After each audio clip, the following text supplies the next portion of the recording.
Hello, my wonderful people. On our way, don't know this matter why I carry come for now. Make on just listen and listen very attentively, so that on a gonna say, hey, the eye where they cry can also see. There's one retired colonel which is by name Stan Labo. Where this man is outspoken.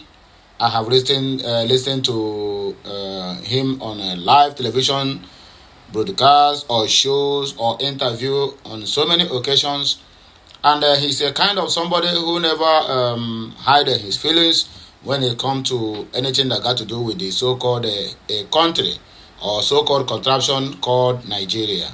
Well, this man now had an interview with Arise TV. Yeah, Arise TV morning show happens on Wednesday, which is yesterday.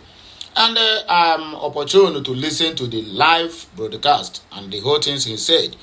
And on the contrary, this man vindicated Mazi Nnamdi Kanu and also the current leader of the movement, which is Simon Ekpa, the Prime Minister of the Biafran government in exile. You know, when this our people Nnamdi Kanu is crying, telling the people that Buhari have an evil agenda against the Igbos, against the Biafrans, against the movement. Not only not only in the southeast, but also entire Nigeria as a country, because the people who impose him on that contraption called a country have one single mission. The mission is to reduce the population of Nigerians. One is United States of America. America is really reduced in they are reduction in numbers, and Nigeria is the only country now that is knocking America bomber to bomber. When I mean knocking them, I mean following them bomber to bomber. Nigeria want to surpass the population of America if there's no any kind of all these nonsense killings, ethnic clashes, herdsmen, kidnapping, bombing, or whatever. Let me tell you people the simple truth. Anything that happens in Nigeria, look at it very well. That is why you see their investigation never pass 1 week. They will just, the thing will just silent like fire. Where you see a raising fires, all of a sudden the fire quenched. Because of the powers that be.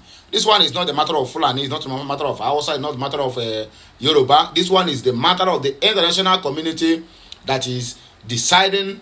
They have made themselves a deciding factor in the issues of Nigeria, even the issue of Biafra. That is why you see today the Biafra movement is not really making the headway the way it's supposed to be, because the international community that's supposed to wade into this matter between the Nigeria government and the UK, including the Biafrans, refuse to do so simply because they are the one that is imposing leaders on that contraption called Nigeria. Well, the bottom line is that this guy or this retired colonel have come out now to open the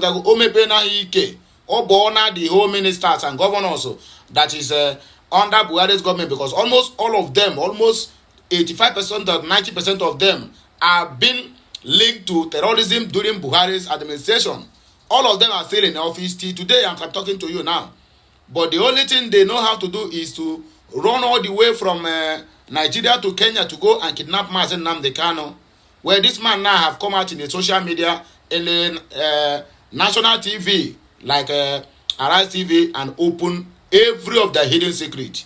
Anyway, now that's what I want make you just pay your utmost attention while I read out these things.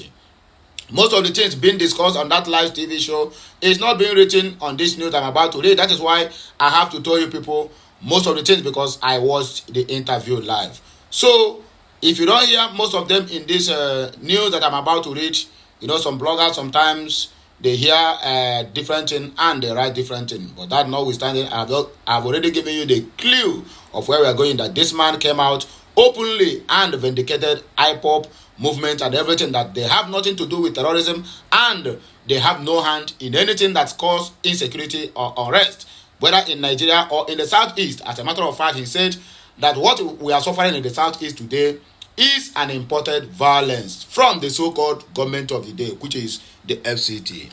Ministers, governors linked to terrorism during Buhari's administration remained in office till today. Retired Colonel Stan Labo. Well, anyway, let us read the news as it ought to be. Please like, share, comment, and make sure you subscribe to my channel for more and more interesting videos coming your way. Biafrans, once again, have been vindicated by this colonel. A security consultant and defense strategist, Colonel Hassan Stan Labo, retired, has stated that the former President Muhammadu Buhari failed to make significant progress in combating terrorism during his 8 years in office.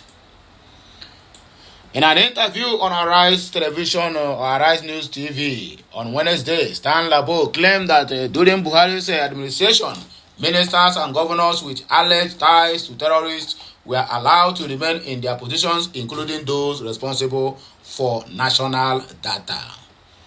He said, I agree with the opinion that General Buhari in the last 8 years or thereabout did virtually nothing in our fight against terrorism. If anything, he promoted and enhanced our hardship as far as the fight against terrorism was concerned.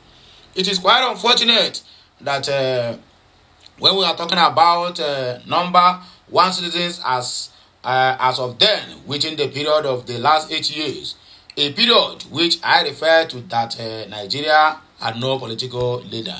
Then Nigeria is just like a cow, that is moving without direction.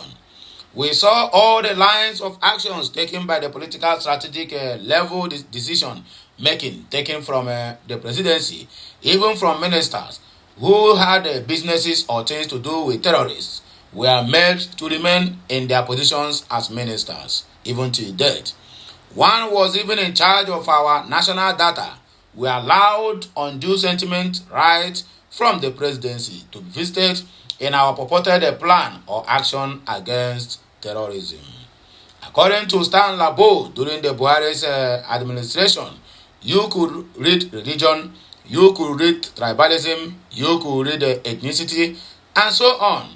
It is quite unfortunate.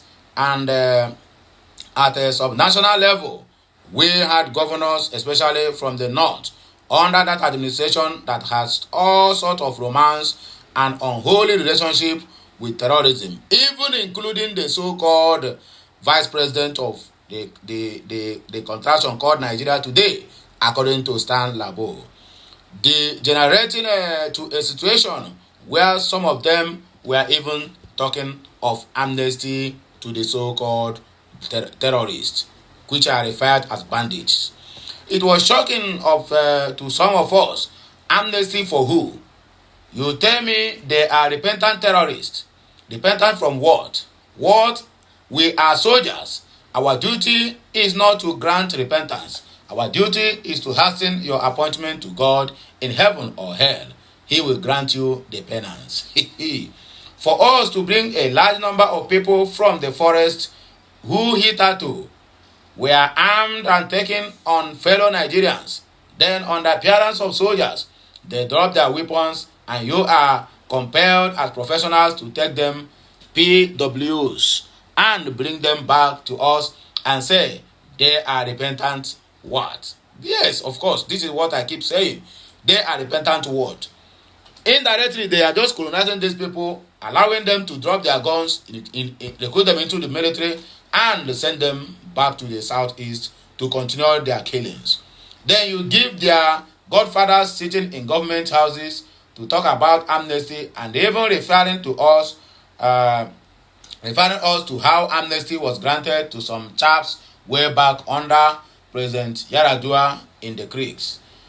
On Bola Ahmed Tinubu's government, he said that nothing had changed from the previous administration. He advised the so-called president not to listen to ill advice from those who had sympathy with the Buhari administration if he must sincerely and squarely fight and win the war against terrorism in Nigeria, according to Stan Labo. He also said, we now have a new administration in place. In the last 6 or 7 months, I have not seen a change from what has been happening in the last 8 years. We hope that a so-called president is now not listening to some ill advice coming in from some elements who had sympathy with the last administration to him as how to fight terrorism. On a hear am, now na people na be this yo. Well, in another development yo, fuel subsidy removal, no plans to increase fuel price. NNPC assures Nigeria. To tell you that this one is just in any what they call it in any atom of rumor there is a truth there. So this one now very soon will be rest assured that before first quarter of 2024 they are going to increase the fuel or pump price to 1,200 per liter.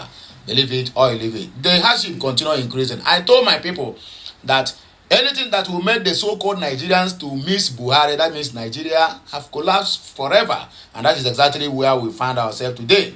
Thank God I am a Biafran.